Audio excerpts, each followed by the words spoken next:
बघितलं की अजित पवार आता बैठकीतनं थेट बाहेर पडलेले आहेत, आपण दृश्यांमध्ये बघतोय। या गाडीमध्ये आहेत आणि आता अमित शहा यांच्या निवासस्थानी ही गाडी निघालेली आहे, तिथे ही बैठक होणार आहे। आता नुकतंच देवेंद्र फडणवीस निघाले आणि त्यापाठोपाठ अजित पवार आणि प्रफुल्ल पटेल सुद्धा निघालेले आहेत आणि आजच मुख्यमंत्री ठरणार आहे आणि या तिघांची महायुतीची ही बैठक आहे। यापूर्वी एकनाथ शिंदे यांची चर्चा जी आहे बैठकीमध्ये अमित शहा यांच्या सोबत सुरू होती। साधारणतः 25 मिनिटे ही चर्चा झालेली आहे। एकनाथ शिंदे आणि अमित शहा 1-to-1 चर्चा झालेली आहे आणि त्यानंतर एकनाथ शिंदे त्याचबरोबर त्यांचे दोन सहकारी शंभूराज देसाई आणि उदय सामंत या तिघांचे पण अमित शहा यांच्यासोबत चर्चा झालेली आहे आणि त्यानंतर मात्र आता हे दोघेही अजित पवार आणि देवेंद्र फडणवीस लागोपाठ आता निघालेले आहेत आणि तिथे अमित शहा यांच्या निवासस्थानी आता या तिघांची एक बैठक होणार असल्याची माहिती मिळते आणि आजच यावर पडदा जो आहे तो पडणार आहे की मुख्यमंत्री कोण होणार आहे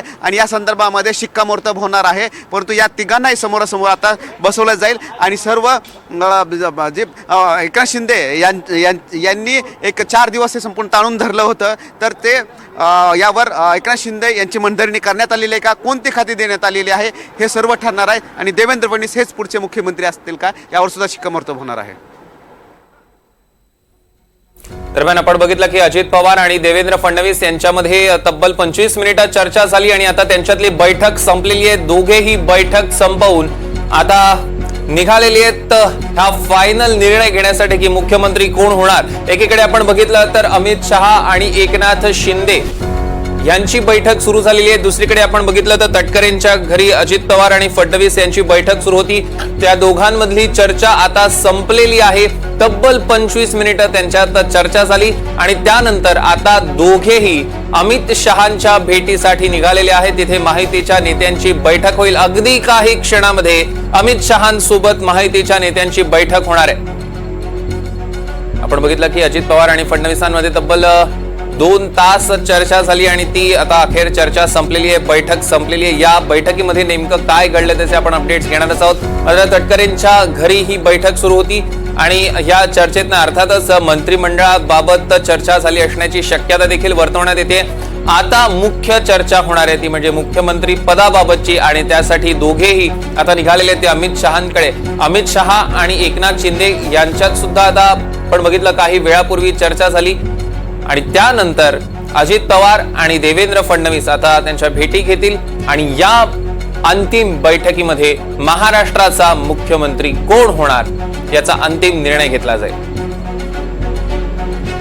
या क्षणाची सगळ्यात महत्त्वाची आणि मोठी बातमी आपण बघतोय। हे सगळे अपडेट्स आपण एनडीटीव्ही मराठीवर बघू शकणार आहात। क्षणाक्षणाचे अपडेट्स आपण आपल्या टेलिव्हिजन स्क्रीनवर बघतोय। कालपासून जे बैठकांचं सत्र सुरू झालंय ते अद्यापही थांबलेलं नाहीये आणि आज अखेर रात्री उशिरा महाराष्ट्राचा मुख्यमंत्री कोण यावर शिक्कामोर्तब होऊ शकतं। सोबतच अजित पवारांनी जो फॉर्म्युला सांगितला, 1 मुख्यमंत्री आणि 2 उपमुख्यमंत्री, ते 2 उपमुख्यमंत्री कोण असणार याबद्दल देखील आजच्याच बैठकीत चर्चा होण्याची शक्यता आहे।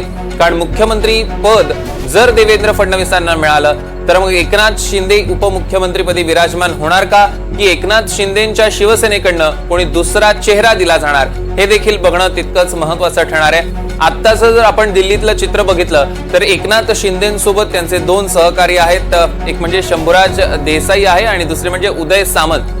त्यामुळे त्यांना देखील कोणती खाती मिळतात हे देखील बघणं अत्यंत महत्त्वाचं ठरणार आहे। दुसरीकडे ही आपण अगदी काही क्षणापूर्वीची ताजी दृश्य बघतोय, जेव्हा अजित पवार आणि देवेंद्र फडणवीस यांच्यामधली बैठक संपली आणि अजित पवार अमित शहांच्या भेटीसाठी निघाले। त्या पाठोपाठच देवेंद्र फडणवीसांची गाडी सुद्धा निघाली आणि दोघेही अगदी काही क्षणांमध्ये अमित शहांच्या निवासस्थानी पोहोचतील आणि तिथे अंतिम चर्चा सुरू होईल।